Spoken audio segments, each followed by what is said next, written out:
దాంట్లోకి వెళ్లే ముందు పుల్లారావు గారు, దాంట్లోకి వెళ్లే ముందు విద్యాసాగర్ గారు నమస్తే. ఇవాళ జరిగిన పరిణామాల మీద మీ ఇనిషియల్ అనాలిసిస్ ఏంటి తమిళనాడు దీంట్లో? సార్, మీకు మిగతా వాళ్ళందరూ కూడా నమస్కారం. ఇక్కడ పుల్లారావు గారితో నేను కూడా ఏకీభవిస్తున్నా. ఎందుకంటే ఈ మధ్యనే ఒక వారం రోజుల సుప్రీంకోర్టు ఒక కేసులో జడ్జిమెంట్ ఇచ్చింది. ఏంటంటే విమర్శిస్తేనో బూతులు మాట్లాడితేనో నువ్వు నాన్ బెయిలబుల్ సెక్షన్ లో కేసు పెట్టడం కాదు, అంత పెద్ద అఫెన్సివ్ గా తీసుకోవాల్సిన అవసరం లేదు అనేది సుప్రీంకోర్టు జడ్జిమెంట్. ఈ రోజు అంటే వారం 10 రోజుల క్రితమే వచ్చింది ఆ జడ్జిమెంట్. ఆ జడ్జిమెంట్ ని ఈ రోజు కూడా మద్రాస్ హైకోర్టులో మా ఎగ్జాంపులర్ గా తీసుకోవడం, సైటేషన్ గా తీసుకోవడం జరిగింది. మోరోవర్ ఏంటంటే ఇక్కడ అక్కడ జరిగింది క్యారెక్టర్ అసాసినేషన్ లేకపోతే ఇంకోటో అని నేను కూడా ఏం ఫీల్ అవ్వట్లేదు. అక్కడ జరిగింది, నాకు తమిళ్ వచ్చు కాబట్టి నేను తమిళ్లో నేను అర్థం చేసుకోగలను కాబట్టి మాట్లాడను కాబట్టి చెప్తున్నాను. అంటే ఇండైరెక్ట్ గా చాలా పెద్ద బూతు మాట, నేను దాన్ని యాక్సెప్ట్ చేస్తా. ఇండైరెక్ట్ గా చాలా పెద్ద బూతు మాట, అది అర్థమైనట్టు. కాకపోతే ఏంటంటే ఆయన మాట్లాడే క్యాండిడేచరా ఉదయనిధి స్టాలిన్ది అంటే కాదు. Is the leader of the opposition. మన ఇష్ట ప్రకారం బయట పబ్లిక్ లైఫ్ లో ఉన్నప్పుడు ఇష్ట ప్రకారం మాట్లాడచ్చు అంటే 100% మాట్లాడటం తప్పే. అయితే నేను దేంతో కంపేర్ చేస్తానంటే ఈ మధ్యలో జంతర్ మంతర్లో జరిగిన దాంట్లో మోడీని ఉద్దేశించి వాళ్ళమ్మను, భార్యను, ఆయన్ను, మోడీకి పీరియడ్స్ అని లేకపోతే మోడీకి ప్రెగ్నెన్సీ వచ్చిందని రకరకాలుగా మాట్లాడు. ఇవన్నీ కూడా వీటన్నిటిని కోట్ చేస్తూ మోడీ గారు ఒక వీడియో రిలీజ్ చేశారు. ఆయన అన్న మాట ఏంటంటే एक लड़की मुंह से इतनी गंदी लैंग्वेज में खुद मैं समझ नहीं आ रहे, इतना గందీ బాతే కైసా కర్ సక్తే అని. అంటే ఒక ఆడ మనిషి నోట్లో ఇంత భయంకరమైనటువంటి బూతులు మాట్లాడడం అనేది ఊహించలేదు. అయినప్పటికీ వాళ్ళు మనవాళ్లే కాబట్టి నేను క్షమించి వదిలేస్తున్నాను అంటే పోలీసులు కేసు విత్డ్రా చేసుకున్నారు. ఆ అమ్మాయిని వదిలేస్తారు. ఆ అమ్మాయి రుచిక అనుకుంటా అమ్మాయి పేరు. సో నేనేమంటానంటే now Vijay is not a film star in for this Tamil Nadu or India. He is the caretaker of the Tamil Nadu state. He is the chief minister of the Tamil Nadu state. So broader level లో ఆ విఘ్నతను తనకే వదిలేస్తుంటే బాగుండేది. ఈరోజు ఇప్పుడు మన Tamil Nadu Chennai correspondent చెప్పిన మాట అది కూడా కరెక్టే.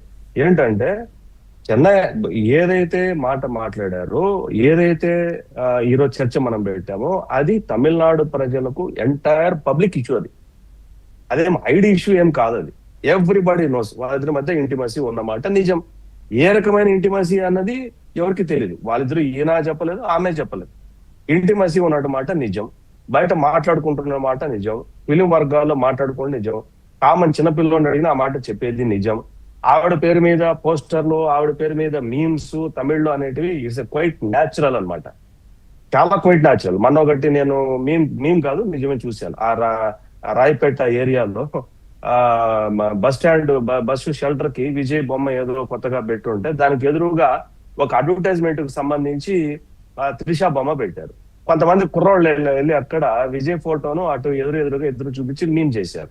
అంటే ఇప్పుడు వాళ్ళ మీద కేసు పెట్టేద్దామా అంటే ఇట్స్ ఏ ఓపెన్ సీక్రెట్.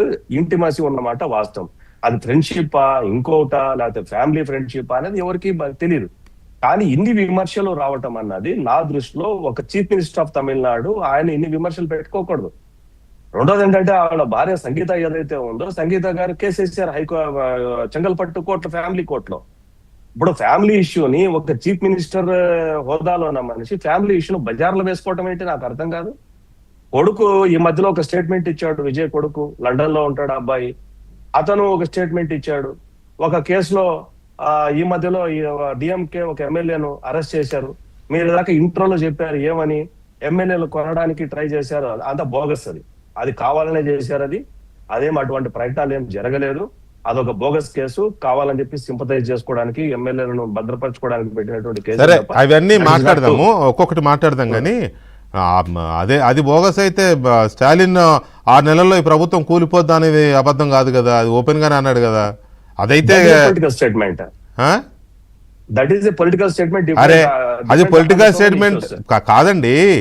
కొత్తగా ప్రభుత్వం వచ్చిన వారం తిరగకుండానే 6 నెలల్లో కూలిపోద్దంటే 3 నెలల్లో ఎమ్మెల్యేలు కొనే ప్రయత్నం జరిగిందని ఆధారాలతో సహా బయటకు కారణాలు వచ్చింది బోగస్ అని ఎలా అంటారు? వెంకటకృష్ణ గారు, ఇది నో నేను ఓకే, కారణాలు మీ వెర్షన్ చెప్పగలుగుతాను. మీది, మీ వెర్షన్ మీద I respect your opinion, but Yeah. క్లియర్గా అక్కడ ఎస్టాబ్లిష్ అయింది, కొంతమందిని కొనడానికి ట్రై చేసిన ఆడియోస్ వీడియోస్ అన్ని బయటపడ్డాయి. అది వేరే విషయం, దాంట్లోకి వెళదాం మనం, కావాలంటే నెక్స్ట్ వెళ్దాం.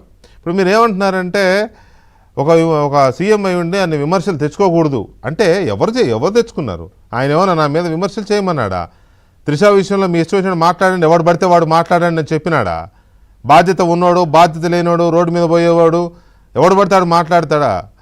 సరే, బాధ్యత లేని వ్యక్తులు కాదు బాధ్యత లేని వ్యక్తులు మాట్లాడారని అంటే ఓ పద్ధతి ఉంది.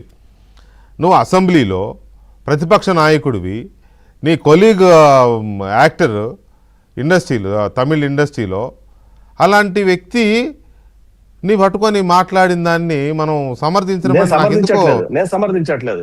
మీరు సమర్థించారు మీరు. బాధ్యత కూడా లేదు. ఇప్పుడు ఓవర్గా సీఎం రియాక్ట్ అయ్యాడా అంటే అది వేరే, సీఎం ఓవర్గా రియాక్ట్ అయ్యాడా, దాన్ని ఎలాగ చేసి ఉండాల్సింది అనేది అది సపరేట్ సబ్జెక్ట్. సీఎంఏ విమర్శలు తెచ్చుకున్నాడు అని ఎలా అంటారు? అది ఆయన ఇష్టం అండి, ఆయన పర్సనల్ లైఫ్. అదేమన్నా రాజ్యాంగానికి అడ్డమా లేకపోతే అంతకు ముందు నుంచి ఉన్నది కదా అది? ఆయన భార్య విడాకుల కోసం కేసేస్తే అది ఆయన తప్ప? సార్ ఒక్క నిమిషం అది చేయించింది బీజేపీ దీంతో కదా. అది వేరే విషయం, అది మనం కన్ఫర్మ్ చేయలేం. కన్ఫర్మ్ చేయకపోవడం ఏంటి? బీజేపీ వాళ్ళు ముందే మాట్లాడినారు కదా, ఇందాక పుల్లారావు గారు చెప్పింది అదే కదా. అది కూడా చాలా రోజు నడుస్తుంది. అది కూడా నయనార్ నాగేంద్ర ఇక్కడ నేను అనేది ఏంటంటే సాగర్ గారు, వాళ్ళ మధ్య ఏముంది అనేది మనం డిఫైన్ చేయలేము. కరెక్టా? రాంగ్ వికే గారు చెప్పండి. ఆయన చెప్పండి నేను చెప్తాను దాన్ని. ఇప్పుడు విజయ్ త్రిషల మధ్య ఉన్న రిలేషన్ ఏంటి అని మనం ఏమైనా డిబేట్లు పెట్టాము ఎప్పుడైనా? నో. ఎందుకు పెట్టలేదు? బాధ్యత గల మీడియా హౌస్ కాబట్టి పెట్టలేదు. అలాగే బాధ్యత గల పొలిటీషియన్స్గా మాట్లాడకూడదు. రోడ్డు మీద వాళ్ళు లేకపోతే సోషల్ మీడియాలో రకరకాలుగా మాట్లాడతారు, వాటన్నిటిని పట్టించుకుంటే అది బాధ్యతాయుతమైన పని కాదు, వాళ్ళందరి మీద కేసులు పెట్టలేరు కదా. కానీ ఇక్కడికి వచ్చేసరికి ఆర్టిక్యులేటెడ్ గాను లేకపోతే ఒక ప్లాంటెడ్ మాబుతో అరిపించిన సిచ్యువేషన్ కనబడతా ఉంది అక్కడ. నేను చెప్తాను అది కాబట్టి దాంట్లోకి వెళ్లే ముందు సాగర్ చెబుతురు కానీ అంటే నాకు బ్రేక్స్ టైమ్స్ కూడా ఉంటాయి కదా, దాంట్లోకి వెళ్లే ముందు ఒక చిన్న బ్రేక్ తీసుకుందాం. కరుణానిధి